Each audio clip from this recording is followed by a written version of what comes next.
Hello hello everyone, स्वागत है सभी का। दोस्तों, आज के इस सेशन में हम लोग पढ़ने वाले हैं ऑप्टिक्स का। ये नेक्स्ट लेक्चर है और लास्ट लेक्चर में हम लोगों ने जो है मिरर के बारे में जाना था कि मिरर कितने टाइप के होते हैं और उनके बारे में तमाम चीज़ें हम लोगों ने जानी थी। अब आज के लेक्चर में हम लोग कुछ आगे की चीज़ें जानेंगे। सबसे महत्वपूर्ण चीज़ें हैं इमेज। दोस्तों, प्रतिबिंब। हम लोग जब कभी भी ऑप्टिक्स पढ़ते हैं, ऑप्टिक्स का मतलब होता है ये विज्ञान की वो शाखा है, भौतिक विज्ञान की वो शाखा है जिसमें प्रकाश के बारे में, प्रकाश की जितनी घटनाएं होती हैं उनके बारे में, और जितने भी प्रकाशिक यंत्र होते हैं जिनमें हमारी आँखों मतलब आँखें भी हमारी उसी में शामिल हैं। हमारी आँखें भी प्रकाशिक यंत्र होती हैं, ये ऑप्टिकल इंस्ट्रूमेंट्स होती हैं, ठीक है, इंस्ट्रूमेंट होती हैं। तो इनके सभी के बारे में हम लोग पढ़ते हैं। उसी में हम लोग बेसिक चीज़ें लास्ट क्लास में जान चुके थे। आज हम लोग जानेंगे इमेज के बारे में, प्रतिबिंब के बारे में। दोस्तों, प्रतिबिंब होता क्या है, ये पहली बार मैंने भी सुना था, और जब मैंने पहली बार सुना तो मैं इसको समझ नहीं पाया था, और उसके बाद मैं इवन 1 साल मेरा पूरा गुजर गया, मैं कभी यही नहीं समझ पाया कि ये इमेज होती क्या है, प्रतिबिंब होता क्या है। मेरे स्कूल के टीचर बोला करते थे कि इमेज, प्रतिबिंब जो है शीशे के पीछे बन रहा है। तो मैं मतलब जब मैं चेहरा देखता था तो मैं शीशे के पीछे भी देखता था कि पीछे तो हमें कुछ नहीं दिख रहा है, पीछे तो दीवार है जहाँ चेहरा मतलब जहाँ शीशा टंगा हुआ है, तो इमेज उसके पीछे कैसे बन रही है। तो ऐसे तमाम जो क्वेश्चंस होते थे वो मेरे दिमाग में उठते थे, और ऐसे क्वेश्चंस उठने मेरे दिमाग में लाजमी थे क्योंकि टीचर ने ये चीज़ें क्लियर नहीं करी थी उस समय। तो छोटी-छोटी चीज़ें होती हैं बच्चों के दिमाग में, तो उठती ही उठती हैं, मेरे दिमाग में भी उठती थी। तो वो सारी की सारी चीज़ें मैं नहीं चाहता कि मेरे स्टूडेंट्स उनके दिमाग में ये चीज़ें उठें। तो मैं ये सारी चीज़ें अपने स्टूडेंट्स को पहले ही क्लियर करूँगा कि एक्चुअल में ये चीज़ें होती क्या हैं, कहाँ चीज़ें बनती हैं। तो एक-एक चीज़ हम लोग बिल्कुल सीखते हुए चलेंगे, सो दैट कि हम लोगों को आगे कहीं भी कोई भी प्रॉब्लम ना हो। ठीक है? और उम्मीद करता हूँ कि जितने भी पुराने लेक्चर्स हुए हैं वो भी आपको अच्छे से समझ में आए होंगे, और इवन जो 9th क्लास में क्लासेस चल रही हैं, तो आप अपने जो भी रिलेटिव्स, जो भी तुम्हारे फ्रेंड्स हों, तो आप उन्हें सजेस्ट कर सकते हैं। इवन यहाँ पर 10th क्लास का जो सिलेबस ये हम लोग ले रहे हैं, ये भी आप अपने दोस्तों को सजेस्ट कर सकते हैं कि भई जो है यहाँ पर आप जॉइन कर सकते हैं। ठीक है? तो चलिए फिर हम लोग शुरू करते हैं, और उम्मीद करता हूँ कि हम लोगों की पार्टनरशिप अच्छी रहेगी, आगे चलेगी, समझ समझ में आता रहेगा। ठीक है, तो हम लोग सबसे पहली चीज़ आज हम लोग डिस्कस करेंगे कि प्रतिबिंब कैसे बनता है, formation of image.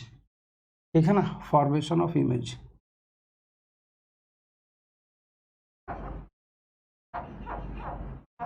Formation of image, प्रतिबिंब का बनना, इसको हिंदी में बोलते हैं प्रतिबिंब का बनना। तो प्रतिबिंब बनता कैसे है वो हम लोग जानते हैं। उसके पहले की जैसे हम लोगों को जानना है कि प्रतिबिंब होता क्या है। दोस्तों, हम लोगों की परछाई आपने देखी होगी, अपनी अपनी परछाई। जब आपकी पीठ के पीछे सूरज आ जाए तो आपकी परछाई आपके सामने बन जाती है ना। तो परछाई एक ऐसी छाया जिसमें आपकी शक्ल नहीं दिखती, आपका सिर्फ आकार दिखता है, मगर एक ऐसी छाया जिसमें आपकी हूबहू शक्ल दिखने लगे, आप हूबहू कपड़े का रंग दिखने लगे, हूबहू आपके शरीर का आकार दिखने लगे, हम उसे कहते हैं प्रतिबिंब, उसे बोलते हैं इमेज। इमेज बनती कैसे है? इमेज बनती है प्रकाश की किरणें जब मिलती हैं तब। प्रकाश की किरणें जब मिलती हैं तब। मिलती का मतलब ये कि किसी वस्तु से चलती हैं, और जब कहीं दूसरी जगह जाकर के वो मिलती हैं, किसी प्रकाशिक यंत्र के जरिए मिला दी जाती हैं प्रकाश की किरणें, तब जहाँ पर मिला दी जाती हैं वहीं पर प्रतिबिंब बन जाता है। जैसे फॉर एग्जांपल मैं एक उदाहरण सा लेना चाहूँगा। बचपन में क्या हुआ कि पंडित जी आते थे हमारे घर पे, साल भर में एक बार आते थे दिसंबर के महीने में। वो क्या करते थे, सभी का हाथ देखते थे, सभी का हाथ देखते थे ऐसे करके। उनके पास एक लेंस हुआ करता था, लेंस। तो वो लेंस जो ऐसे करके वो लाते थे देखने के लिए ऐसे करके, बहुत मोटे से थे पंडित जी। अपनी पूरी गठरी वठरी लेकर के, उनका एक्सेसरी भी साथ में रहता था, वो भी रहता था। पूजा पाठ करते थे, उसके बाद में हाथ देखते थे। अब हुआ क्या, एक बार की बात है, हम छोटे थे, बहुत छोटे थे, कहीं खेल, गाँव में रहते थे दादाजी के पास में, तो खेल के कहीं से आए, तो दादाजी ने बोला जाओ मुँह हाथ धुल लो, जल्दी से पंडित जी को प्रणाम करो। हमने कहा ठीक है। हमने कहा पंडित जी प्रणाम प्रणाम, खुश हो गए। उसके बाद उनके चरण स्पर्श कर लिए। उसके बाद उन्होंने मेरे हाथ में एक बोतल रख कर के पानी की तमाम मंत्रोच्चारण किया। बीच में नाम पूछा, नाम, हमने रवि, बोले अच्छा रवि, ठीक। उसके बाद उन्होंने हाथ देखा, बाद में कहने लगे ये पढ़ेगा लिखेगा बड़ा बनेगा। अच्छा ठीक। उसके बाद में क्या हुआ, उन्होंने वो लेंस रख दिया किनारे। बाबा दादी मेरे वहीं पर थे, तो वो तमाम उनकी बातें सुनने लगे। हम पीछे से गए घूम के और धीरे से खड़े रहे जा कर के, क्योंकि वो यंत्र हमने पहली बार देखा था, और उसमें जब वो देख रहे थे ऐसे करके, तो मेरे हाथ की लकीरें बार बार उनका साइज छोटा बड़ा हो रहा था, तो वो लेंस ऐसे ऐसे कर रहे थे। जहाँ पर उन्होंने रखा था, मैंने धीरे से, हमको तो झुकना भी नहीं पड़ा, क्योंकि वो जिस जो है चौकी पर बैठे हुए थे, वो चौकी मेरी हाइट के बराबर थी, हाथ वहीं तक पहुँच रहे थे। तो हमने उसको उठाया और मैंने उसको पकड़ लिया। बाद में फुर्र गायब हो गया। हम स्कूल पहुँचे दूसरे दिन, बाकी लड़कों को दिखाते थे, देखो ऐसे करके। तो जिस किसी के हाथ की हथेली को बड़ा दिखाना होता था, उससे हम कुछ पैसे ले लेते थे, 10 पैसे दो हमें। तो लोग उसको बड़ा देख के हतप्रभ रह जाते थे, वाह इसमें बड़ा बड़ा दिख रहा है। एक बार क्या हुआ, धूप में बाहर बैठे हुए थे। सरकारी स्कूल में जब पढ़ते हैं, तो कई बार क्या होता है कि गांव में जो सरकारी स्कूल होते हैं, उनके बाहर मैदान होता है काफ़ी बड़ा सा, वहाँ क्लास लगती है सर्दियों के दिनों में। धूप आ रही थी ऐसा करके, दिसंबर के महीने में पंडित जी आते थे, तो दिसंबर के महीने में ठंडक पड़ती थी, धूप निकली, तो मास्टर साहब ने धूप में बैठाल दिया। धूप में बैठाल दिया तो हुआ ये कि भाई वहाँ पर एक, मतलब एक मेरा दोस्त था मनसुख, क्लास में ही था वो, तो उसने बोला कि अगर इसे धूप में करोगे तो हाथ जलने लगेगा, उसने इतना बताया। तो धूप में ऐसे करने लगे, वो ऐसे ऐसे किया, तो छोटा सा एक पॉइंट, बिल्कुल बहुत तेज रोशनी का पॉइंट बनने लगा हथेली पर। और जहाँ पर सबसे छोटा पॉइंट बन गया, वहीं पर रोके रहे। थोड़ी देर के बाद में वो हाथ हथेली जलने लगी लड़के की। एक बार कागज कर दिया ऐसे करके, कागज कर दिया, उसके नीचे कागज पर पॉइंट बना दिया, कागज में आग लग गई, कागज में आग लग गई। अब ये चीज़ उस समय समझ में नहीं आई, क्योंकि उस समय हम कक्षा 3 में पढ़ते थे। कितने में? 3 में। तो उस समय ये बात हमें समझ में नहीं आई। ये बात हमें समझ में आई जब हम बड़े हो गए तब। ये बात हमें समझ में आई तब जब हम बड़े हो गए, और बड़े मतलब जब हम जानने लगे कि प्रतिबिंब क्या होता है, तब हमको समझ में आया कि वो प्रतिबिंब था किसका? वो सूरज का प्रतिबिंब था। सूरज का प्रतिबिंब था। सूरज बहुत दूर बहुत बड़ा है, उसका छोटा सा प्रतिरूप था ये। बिल्कुल सूरज जैसा ही यहाँ पर बनना था, उसमें भी रोशनी थी, यहाँ भी रोशनी थी, ठीक है ना? बशर्ते उससे चलने वाली प्रकाश की किरणों ने यहाँ पर सूरज की परछाई बना दी थी। वो ऐसी परछाई थी जिसमें वैसी ही चमक थी जैसे सूरज में वहाँ पर थी। तो वो जो थी ना, वो प्रतिबिंब था, उसको हम लोगों ने बोला इमेज। तब हमको ये चीज़ समझ में आई, वाओ! प्रकाश की किरणें चली और उस लेंस से होकर के गुजरने के बाद में यहाँ पर इकट्ठी हो गई, तो वो बन गया क्या? वो बन गया क्या? वो बन गया, जी हाँ, वो बन गया प्रतिबिंब। और वो हथेली पर बनाया जा सकता है प्रतिबिंब। तब हमको समझ में आया, ऐसा भी होता है, ऐसा ही होता है। तो दोस्तों, वही हम लोग बात कर रहे हैं। अभी फ़िलहाल हम लोग ये जान रहे हैं कि प्रतिबिंब तुम्हारे बनते कैसे हैं, कितने प्रकार के होते हैं, तो वो हम लोग देख लेते हैं। प्रकाश के जो, मतलब प्रतिबिंब, किसी भी वस्तु का जो प्रतिबिंब बनता है, तो वो 2 या 2 से ज़्यादा प्रकाश की किरणों के मिलने से बनता है ना? किसी भी वस्तु का प्रतिबिंब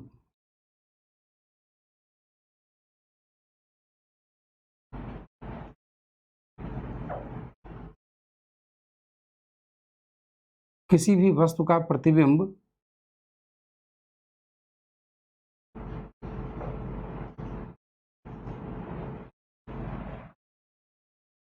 2 या 2 से अधिक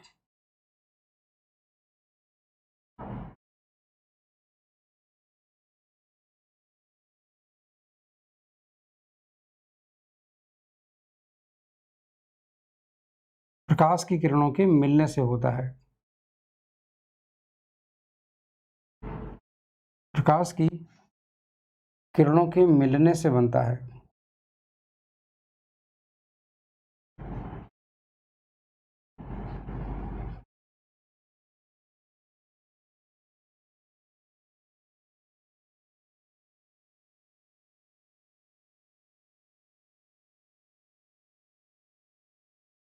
ठीक, दो या दो से ज्यादा प्रकाश की किरणों के मिलने से बनता है। ठीक है, तो ये चीज हमें क्लियर हो गई। अच्छा, दूसरी चीज, ये निम्न प्रकार के होते हैं, मतलब इंग्लिश में भी मैं इसको लिख दूं, image formation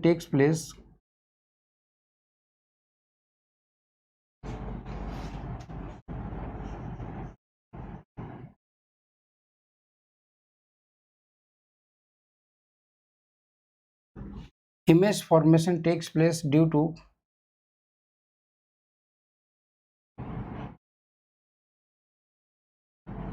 meeting of two और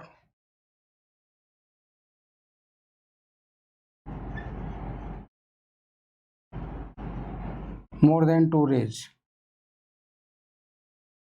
टू और मोर देन टू रेज, दो या दो से ज्यादा प्रकाश की किरणों के मिलने से बनता है। ठीक है, तो एक चीज तो ये क्लियर हो गई। चलो ठीक है, ये निम्न प्रकार के होते हैं।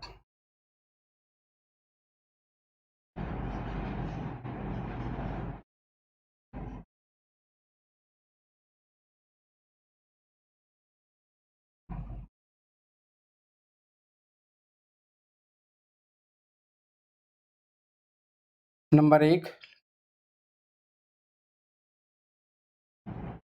these are of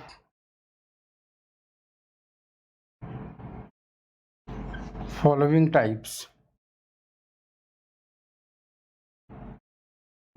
Number one,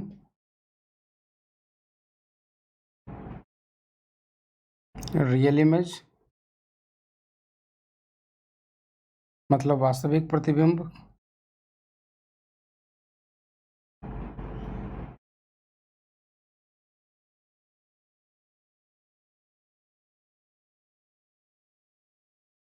और दूसरा है वर्चुअल इमेज।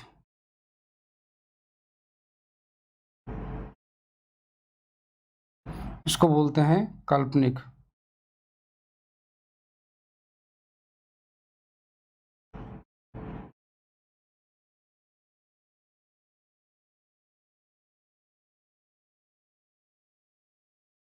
ठीक, काल्पनिक प्रतिबिंब या आभासी प्रतिबिंब कह सकते हैं इसको। ठीक है, तो ये तुम्हारे दो तरीके के प्रतिबिंब होते हैं। अच्छा, दूसरी चीज, ये तो हो गए इनके प्रकार। ये बनते कैसे हैं देखिएगा। ये कब बनता है? ये तब बनता है जब प्रकाश की असली किरणें आकर के मिलती हैं। ठीक है ना, तो चलिए मैं आपको यहाँ पर बता देता हूँ, यहाँ पर रियल इमेज कब बनती है।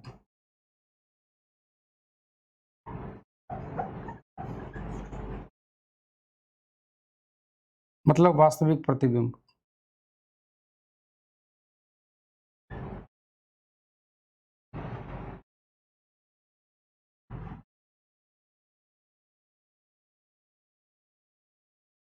वास्तविक प्रतिबिंब।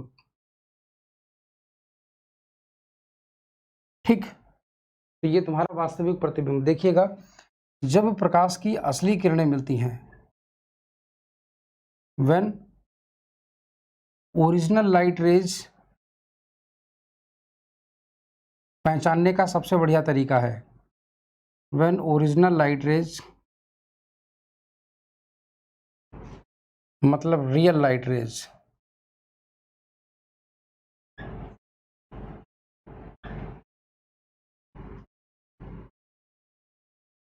meets at any point। ठीक है ना, at any point, when original light rays meets any point, जब असली किरणें किसी बिंदु पर आकर के मिलती हैं, ठीक है ना, जब असली किरणें किसी बिंदु पर आकर के मिलती हैं तब बनता है। और दूसरी चीज, ये जो इमेज होती है, दिस इमेज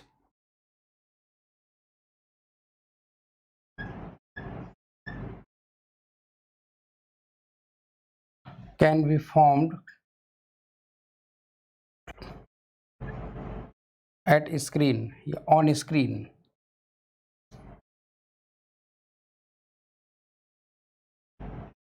ये प्रतिबिंब स्क्रीन पर बनाया जा सकता है, ठीक है ना। तो याद रखिएगा, ये प्रतिबिंब स्क्रीन पर बनाया जा सकता है। जैसे जैसे तुम्हारा बता रहा हूँ, अभी मैंने जो एग्जांपल लिया था ना पंडित जी वाला, उनके लेंस का, तो ये एग्जांपल जो मैंने अभी उनके लेंस का लिया था, बिल्कुल वही एग्जांपल तुम्हारा यहाँ पर भी काम आ जाएगा, देखिएगा। हाँ, तो वो जो पंडित जी का लेंस था वो था उत्तल लेंस। पंडित जी का जो लेंस था वो था उत्तल लेंस। उत्तल लेंस की खास बात क्या होती है? उत्तल लेंस जो होता है वो प्रकाश की किरणों को इकट्ठा कर देता है। क्या कर देता है? इकट्ठा कर देता है, वो कन्वर्ज कर देता है, ठीक है। अभी मैं आपको बता रहा हूँ एक उदाहरण। हालांकि लेंसेज के बारे में हम लोग आगे पढ़ेंगे, घबराने की कोई ज़रूरत नहीं है, ठीक है ना। ये मत सोचना कि मैंने अभी बताया नहीं है उसके बारे में और मैं उसका एग्जाम्पल पहले कैसे लिखा रहा हूँ, तो ऐसा बिल्कुल भी मत सोचिएगा। मैं सारी सब चीज़ें बताऊँगा आगे धीरे धीरे, बस समय आने दो उनके बारे में, ठीक है। हाँ, तो एग्जाम्पल जैसे कि इमेज ऑफ सन, जैसे सूर्य का प्रतिबिंब, सूर्य का प्रतिबिंब, ठीक है। जैसे फॉर एग्जाम्पल मान लो तुम्हारा ये सन है, ठीक, ये सन है तुम्हारा,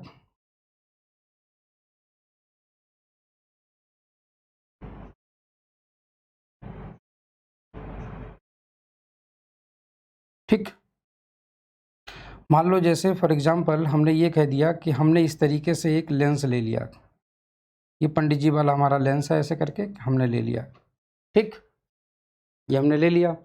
अब ये बहुत दूर है, प्रकाश की किरणें ऐसे करके चलेंगी इससे, सूरज से ऐसे करके और ऐसे करके आती हैं।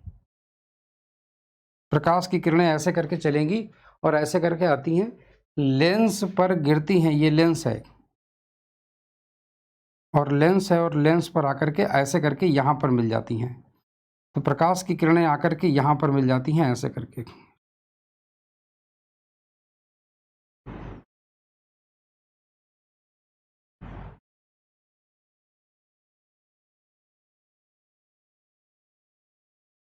ठीक है ना, प्रतिबिंब। तो ये तुम्हारा इमेज है इस तरीके से, ये सन है, सन, ठीक, और ये तुम्हारा लेंस है और ये तुम्हारा प्रतिबिंब है सूरज का। तो सोचो इतने बड़े सूरज की चमक छोटे से बिंदु पर आ जाएगी, पूरी ऊर्जा एक ही जगह पर इकट्ठी हो गई, तो कम से कम 2 किरणें, हालांकि इसके बीच की किरणें भी जा रही होंगी, वो भी यहीं पर मिल रही होंगी, मैंने बनाई नहीं है, खिचपिच हो जाता, बड़ा कंजस्टेड हो जाता, इसलिए। तो मिनिमम 2 लाइट रे चाहिए होती हैं, एक सबसे ऊपरी पोर्शन से, एक सबसे निचले वाले पोर्शन से, ताकि प्रतिबिंब बना सकें। और इसकी इमेज कहाँ बनाई जा सकती है? हथेली पर, ट्यून टिन टिन ऐसे करके, ठीक है ना, ऐसे करके, जैसे मान लो जैसे हमने ऐसे करके बना दिया, इस तरीके से, ये तुम्हारा हाथ है मान लो इस तरीके से, ठीक। तो इस तरीके से तुम्हारी इमेज बन गई। क्लियर हो गई चीज़? तो ये होता है इसका लॉजिक और इस तरीके से चीज़ें बनती हैं, ठीक है। अच्छा, अब आते हैं हम लोग वर्चुअल इमेज पर। ये वर्चुअल इमेज क्या होती है? देखिएगा, मेरे टाइम पर भी ये वर्चुअल इमेज हम तो समझ ही नहीं पाए कभी कि वर्चुअल इमेज होती क्या है।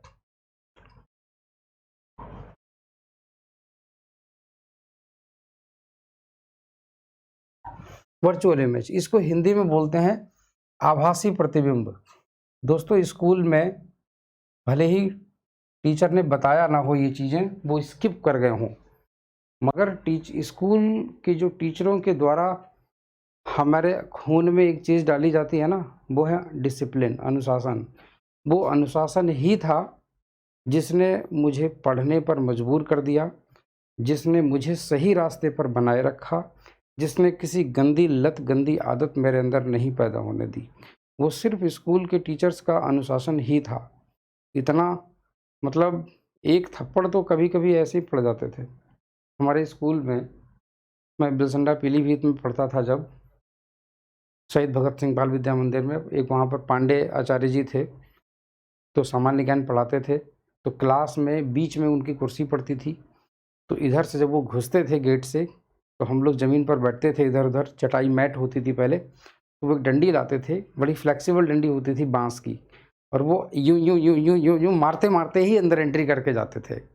और अगर कोई बच गया अगर ऐसे करके, तो ये समझ लो फिर रुक के मारते थे उसे। मतलब एक डंडी तो तुम्हें ऐसे ही खानी ही है। उसका रीज़न था कि भाई माइंड फ्रेश हो जाएगा तुम्हारा।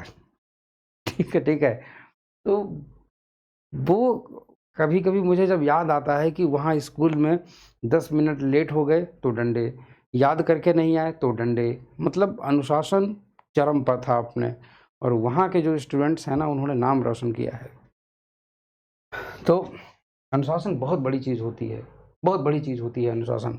और अनुशासन ही एक ऐसी चीज़ होती है, अगर अनुशासन बहुत बड़ी चीज़ ना होती, अगर अनुशासन बहुत बड़ी चीज़ ना होती, तो ज़रा सोचो कि अनपढ़ माँ-बाप के बच्चे कभी आईएएस नहीं बन पाते, अनपढ़ माँ-बाप के बच्चे कभी आईआईटी नहीं निकल पाते, कब अनपढ़ माँ-बाप के बच्चे कभी भी सीपीएमटी या कभी भी नीट के एग्ज़ाम जैसे बहुत बड़े-बड़े डॉक्टर नहीं बनते। वो सिर्फ़ एक अनुशासन ऐसी चीज़ थी, जिन्होंने अनुशासन के बीज उन्होंने अपने बच्चों में बो दिए थे, और इसीलिए उनके बच्चे इतने सफल हो गए। अगर आप भी अपनी ज़िंदगी में बहुत सफल होना चाहते हैं, तो अनुशासन मतलब डिसिप्लिन बनाए रखिएगा। आप कितनी भी ताकतवर हो जाओ, मगर जो जो सच्चाई है, जो नियम है, जो कानून है, कायदे हैं, जो सामाजिक कानून कायदे हैं, जो कानूनी कानून कायदे हैं, संवैधानिक कानून कायदे हैं, उनके अंदर ही रहना, यही डिसिप्लिन है। समझ गए? और ख़ासकर जब हमारी उम्र बड़ी हो रही होती है, किशोरावस्था में होते हैं, तो सामाजिक कानून कायदों का बहुत ध्यान रखना पड़ता है, वो ही इंसान बहुत आगे बढ़ता है। याद रखिएगा ये चीज़। तो हम लोग बता रहे थे आभासी प्रतिबिंब।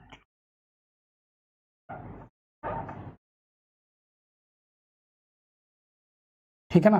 आभासी प्रतिबिंब देखिएगा, तो वर्चुअल इमेज की अगर हम लोग बात कर रहे थे, तो वर्चुअल इमेज क्या होती है? आभासी। देखिए, ये सिर्फ़ आभास होता है, असली में कोई प्रतिबिंब नहीं बनता, ठीक है ना? आभास होता है, आप उसे स्क्रीन पे नहीं बना सकते। आँखों से लगेगा वॉव! इमेज बनी है, छुओगे है ही नहीं, हथेली रखोगे बनेगी ही नहीं। तो देखिएगा, आभासी प्रतिबिंब, जब प्रकाश की किरणें किसी बिंदु से होकर के आ रही हों, या ऐसा लगे कि कहीं से आ रही हैं, ठीक है ना? जब आपको ऐसा लगे कि लाइट रेज़ कहीं से आ रही हैं, ठीक है? जैसे इस वाले केस में क्या था? इस वाले केस में ऐसा था, ऐसे करके, कि प्रकाश की किरणें, असली किरणें जाकर के यहाँ पर मिलती थी, यहाँ पर। तो जहाँ पर असली किरणें मिलती थी, यहाँ पर तुम्हारी इमेज बनती थी। असली किरणें जहाँ पर बनती थी, यहाँ पर इमेज बनती थी, ठीक है ना? हाँ, तो यहाँ पर मैं लिखूँगा, when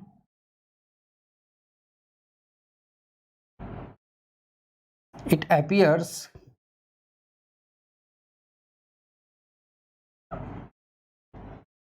that when it appears that when it appears that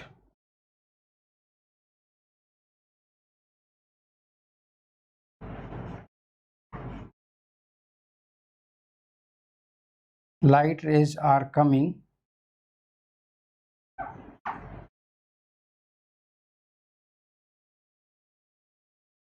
from any object, जब ऐसा कभी महसूस हो कि किसी वस्तु से प्रकाश की किरणें आ रही हैं, ठीक है ना? या किसी पॉइंट से, ऐसे मान लेते हैं किसी पॉइंट से, ज़्यादा अच्छा लगेगा, एनी पॉइंट। जब हमको ऐसा लगने लगे कि किसी बिंदु से प्रकाश की किरणें आ रही हैं, तो समझ जाना कि वो जो होता है point, that point is known as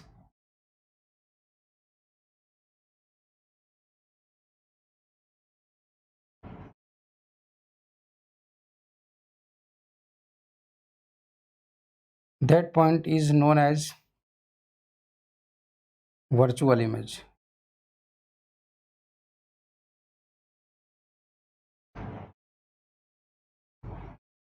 उस बिंदु को आभासी प्रतिबिंब कहते हैं।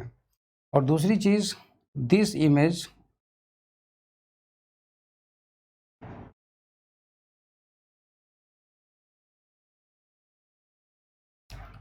Can not be formed on, this image cannot be formed on screen।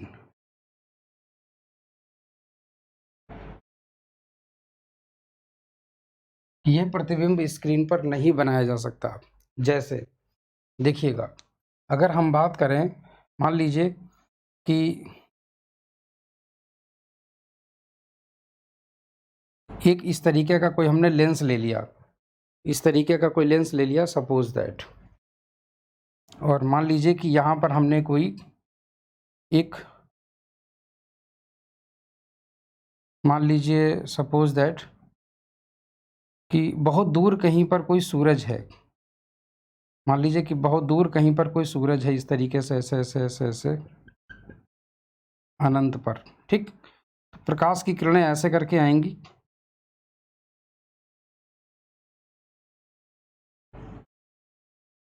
प्रकाश की किरणें ऐसे करके आएंगी, ऐसे करके, ठीक। और ये प्रकाश की किरणें ऐसे करके जाएंगी इस तरीके से, और ये प्रकाश की किरणें बाद में ऐसे करके डाइवर्ज हो जाएंगी, ये प्रकाश की किरणें ऐसे करके डाइवर्ज हो जाएंगी इस तरीके से, ठीक। तो ये जब ये प्रकाश की किरणें ऐसे करके डाइवर्ज हो जाएंगी, ऐसे इस तरीके से, ऐसे ऐसे ऐसे ऐसे करके, ठीक है ना। तो यहाँ पर जाकर के इमेज बनेगी, यहाँ पर, यहाँ पर ये जो इमेज बनेगी ये वर्चुअल इमेज है, ये आभासी प्रतिबिंब है। पूछो क्यों?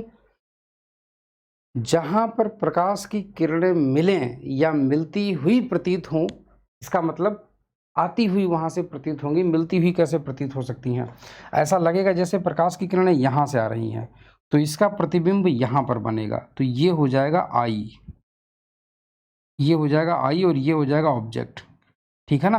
तो इस तरीके से ये चीज होती है। तो यहाँ पर तुम्हारा इमेज बन जाता है। ये मैं यहाँ पर थोड़ा सा बड़ा कर देता हूँ, आई, ठीक है ना। तो ऐसे करके बनता है, ये होता है तुम्हारा आभासी प्रतिबिंब। याद रखना, जहाँ पर डैश डैश डैश वाली लाइनें बनी हुई हो, समझ जाना कि ये आभासी प्रतिबिंब है, ठीक है ना। समझ जाना कि ये आभासी प्रतिबिंब है, इसको हम लोग वर्चुअल इमेज बोलेंगे। अच्छा, उसके बाद में और भी दो टाइप के इमेज होते हैं, वो मैं उनके बारे में भी आपसे चर्चा करता हूं मैं। कुछ प्रतिबिंब सीधे होते हैं, कुछ प्रतिबिंब उल्टे होते हैं, ठीक है ना। सीधे उल्टे, सीधे और उल्टे देखिएगा। हाँ,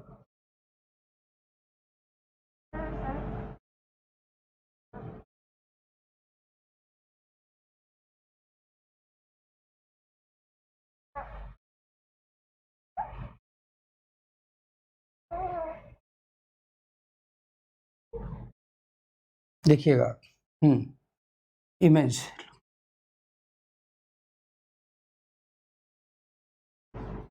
प्रतिबिंब,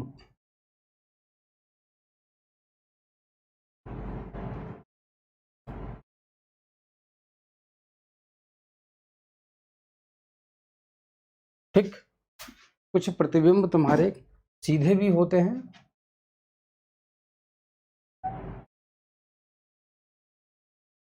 सीधे मतलब इरेक्ट,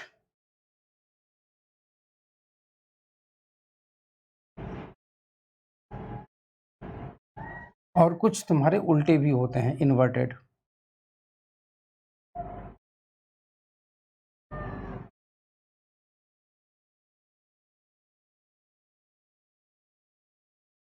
उल्टा प्रतिबिंब, ठीक है। तो ये कैसे होते हैं, देखिए इनके सबके नाम जानना बहुत जरूरी है, इसलिए क्योंकि आप अभी छोटी सी क्लास में हैं और आगे आपको बहुत पढ़ना है, बहुत सारी चीज़ें आपको जाननी है, इसलिए ये जानना बहुत ज़रूरी है। सीधा प्रतिबिंब क्या होता है देखिएगा, मान लीजिए जैसे मैं यहाँ पर खड़ा हुआ हूँ शीशे के सामने, मेरे सिर के सामने सिर दिख रहा है, दिख रहा है, पैर के सामने पैर दिख रहे हैं नीचे, ये प्रतिबिंब सीधा है। मान लीजिए ऐसा हो कि हम ऐसे करके खड़े हों, मेरे पैर ऊपर दिखाई दें और मेरी खोपड़ी नीचे दिखाई दे, मतलब मैं उल्टा लटका हुआ दिखाई दूं, तो प्रतिबिंब कैसा है? उल्टा है, ठीक है ना। तो सीधा प्रतिबिंब कैसा है वो आप समझ चुके हैं, ठीक है ना, सीधा, ठीक है ना। चलिए ये चीज आप समझ गए होंगे कि सीधे का सीधा। जैसे एग्जाम्पल, मान लीजिए कि ये तुम्हारा कोई प्लेन मिरर है, प्लेन मिरर है, मान लीजिए समतल दर्पण, ठीक है ना।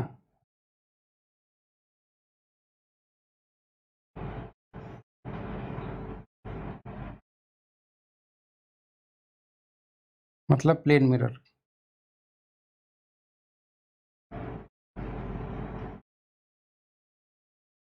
प्लेन मिरर, ठीक है। तो प्लेन मिरर, हम्म,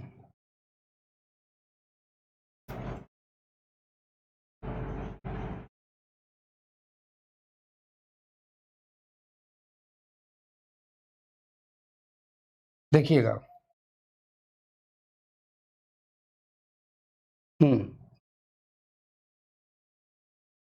ये तुम्हारा, हम्म,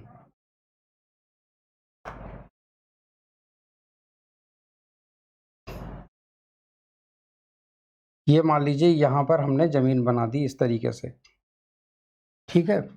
और मान लीजिए कि यहाँ पर हमने एक लड़का खड़ा कर दिया इस तरीके से, ठीक, शीशे के सामने। तो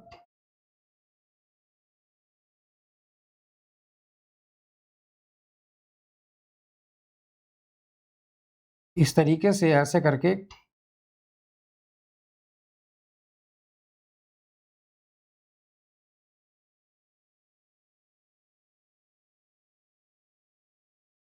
ऐसे करके यूं करके, ये मान लीजिए क्या है, ये मान लीजिए कि ये इस व्यक्ति का प्रतिबिंब है, ठीक है ना, ये इस व्यक्ति का प्रतिबिंब है ऐसे करके, ठीक है, मतलब इमेज है। तो ये तुम्हारा ऑब्जेक्ट है और ये तुम्हारा इमेज है, ठीक।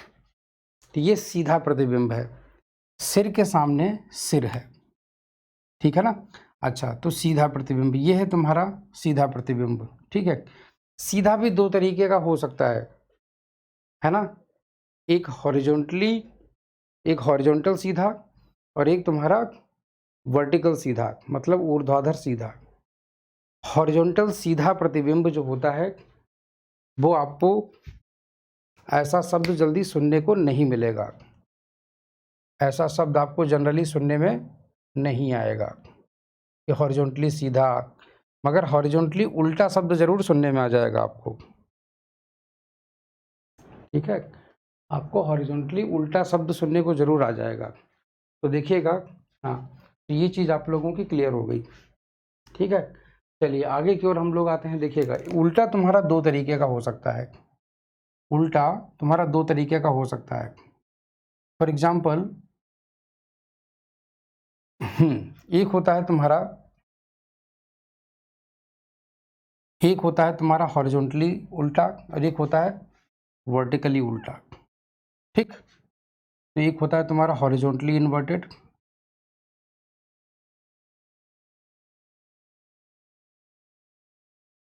हॉरिजॉन्टली इन्वर्टेड,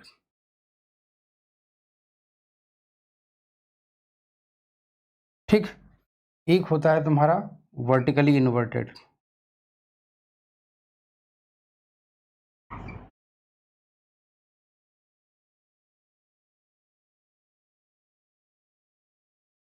ठीक। हॉरिजॉन्टली इन्वर्टेड और वर्टिकली इन्वर्टेड। क्षैतिज उल्टा,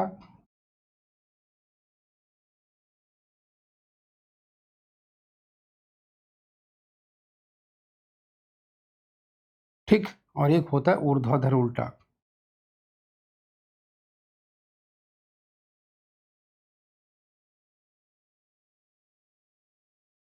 ठीक है, ऊर्ध्वाधर उल्टा। क्षैतिज उल्टा कैसे बनता है देखिएगा। फॉर एग्जाम्पल मान लीजिए कि ये तुम्हारा मिरर है, मान लीजिए ये तुम्हारा मिरर है। मिरर का मतलब होता है शीशा जिसमें हम चेहरा देखते हैं, दर्पण। तो अगर हम यहाँ पर लिख दें, इस तरीके से लिख देते हैं, मान लीजिए फायर,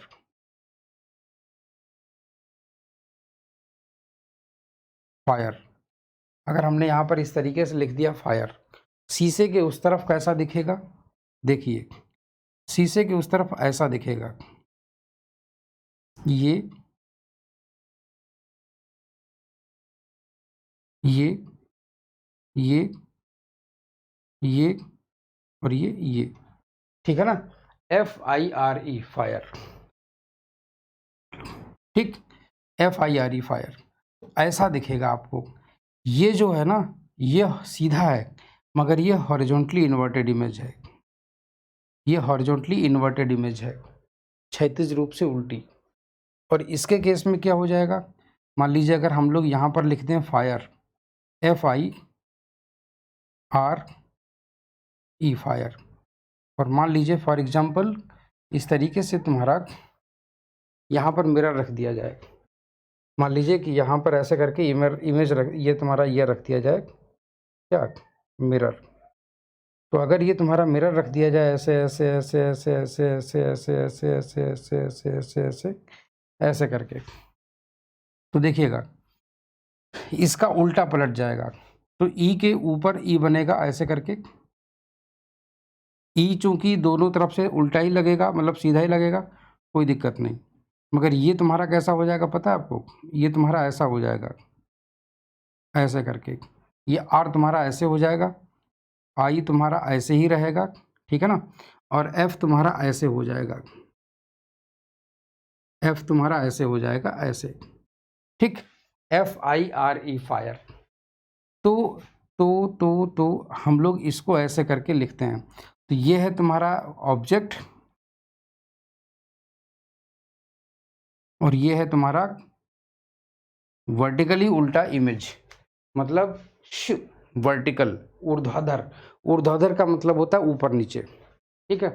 और हॉरिजॉन्टल का मतलब होता है ये क्षैतिज, ठीक है। तो इस तरीके से तुम्हारी ये जो इमेजेस होती हैं ऐसी होती हैं। उम्मीद करता हूँ कि ये चीज़ तुम्हारी क्लियर हो गई होगी, ठीक है ना। तो इमेजेस के बारे में तुम्हें यहाँ से इतनी जानकारी मिल गई। अब इमेज तुम्हारे बड़े और छोटे भी होते हैं, देखिएगा। अब तुम्हारे इमेज बड़े और छोटे भी होते हैं, वो भी मैं बता रहा हूँ अभी। इमेज छोटे और बड़े कैसे बनते हैं समझिएगा। एक, हाँ, हो लार्ज और स्मॉल इमेज, प्रतिबिंब।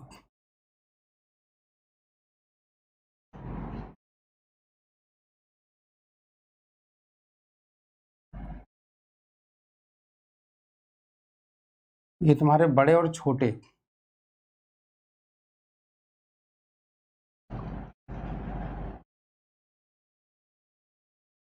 प्रतिबिंब बड़ा एवं छोटा।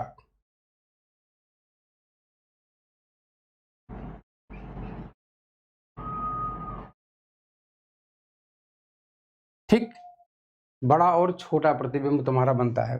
तो बड़ा और छोटा प्रतिबिंब तुम्हारा कैसा बनेगा, देखिए कब बनता है, जब कभी भी ऐसा हो कि प्रतिबिंब लेंस या मिरर से, लेंस या मिरर से प्रतिबिंब की दूरी और वस्तु की दूरी, इन दोनों का अनुपात अगर कभी एक से ज़्यादा हो। मान लीजिए अगर मैं आपसे ये बोलता हूँ, अगर कभी ऐसा हो, अगर कभी ऐसा हो V अपॉन U, अगर तुम्हारा ग्रेटर देन 1 हुआ, ठीक है, तो बड़ा बनेगा, और अगर v अपॉन यू अगर ये 1 से छोटा हुआ तो तुम्हारा इमेज छोटा बनेगा, ठीक है ना। चलिए, ये हो गया। अच्छा, दूसरी चीज मैं आपको बताता हूं, देखिएगा।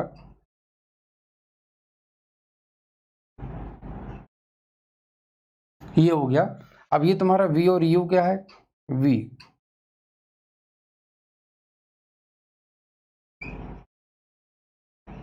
डिस्टेंस ऑफ इमेज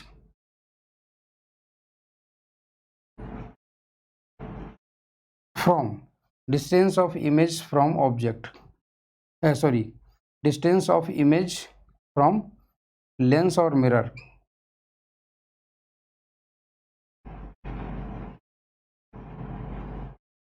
लेंस या मिरर के से प्रतिबिंब की दूरी, और u क्या है? दिस इज द डिस्टेंस, ठीक, डिस्टेंस ऑफ ऑब्जेक्ट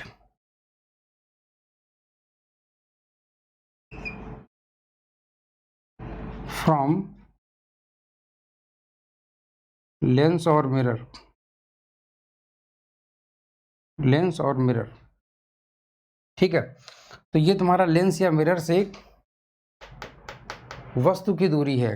अच्छा, दूसरी चीज, एक बढ़िया बात अब मैं आपको बताता हूं।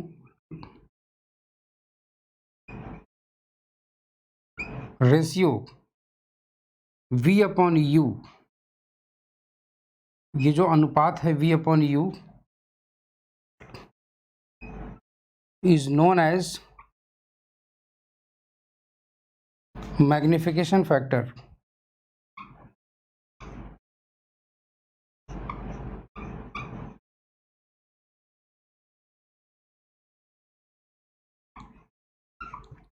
इसे मैग्निफिकेशन फैक्टर बोला जाता है। मैग्निफिकेशन फैक्टर, मैग्निफिकेशन फैक्टर का मतलब होता है आवर्धन गुणांक, ठीक है ना। हिंदी में बोलते हैं आवर्धन गुणांक।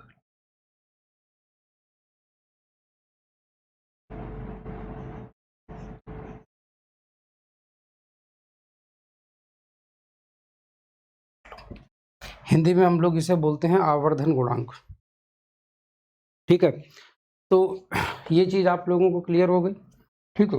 अब दूसरी चीज, मेरी बात समझिएगा, देखिए, हाँ, इसको रिप्रेजेंट किया जाता है m से, v upon u that is equal to m। तो हम लोग कभी भी लिखेंगे m इज लेस देन, ये तुम्हारा v अपॉन यू तुम्हारा m हो गया। जब m की मैग्निफिकेशन फैक्टर की वैल्यू ग्रेटर देन 1 होगी तो इमेज बड़ा बनेगा, मैग्निफिकेशन फैक्टर की वैल्यू लेस देन 1 होगी तो इमेज छोटा बनेगा। क्लियर हुआ ये चीज? इसका एक बढ़िया सा एग्जांपल दूं मैं आपको, बढ़िया सा एग्जांपल। चलिए, एक बात मैं आपको बताता हूं, आप अभी खुद ही अपने आप उत्तर बता दोगे, देखिएगा। जो आप देख चुके हो वही मैं आपसे बताऊंगा, ठीक है। चलिए, साइकिल या मोटरसाइकिल या कार या ट्रक, जितने भी व्हीकल हैं, सभी में ड्राइवर के बगल में एक शीशा लगा होता है।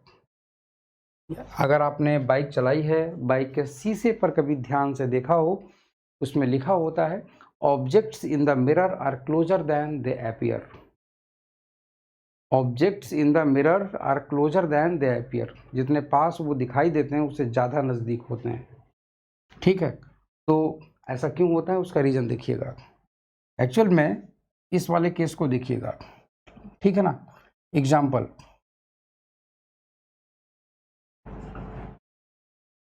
उदाहरण, v upon you, small image का,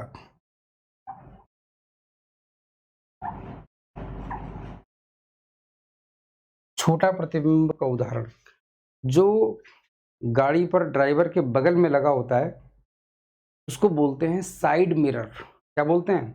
साइड मिरर, उसको बोलते हैं साइड मिरर। तो इमेज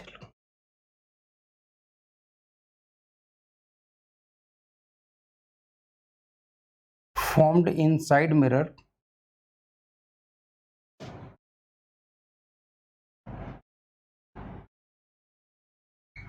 इसको बोलते हैं किनारा दर्पण।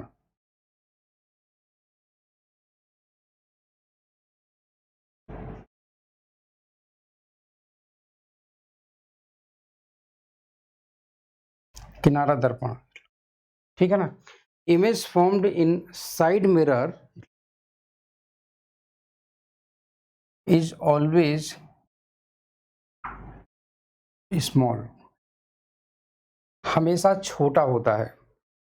गाड़ी में साइड मिरर में जो इमेज बनती है वो हमेशा छोटी होती है। तो केस बनेगा, इसका मतलब ये हो जाएगा magnification factor is less than 1।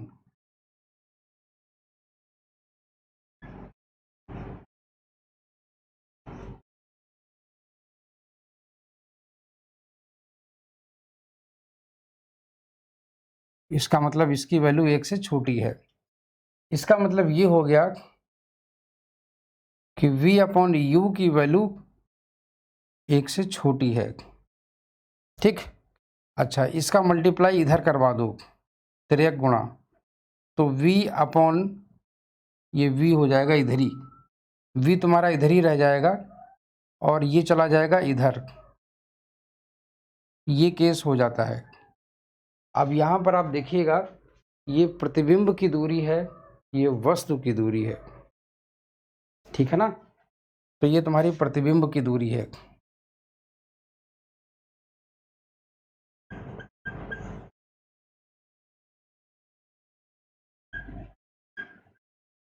और ये है तुम्हारी ऑब्जेक्ट डिस्टेंस।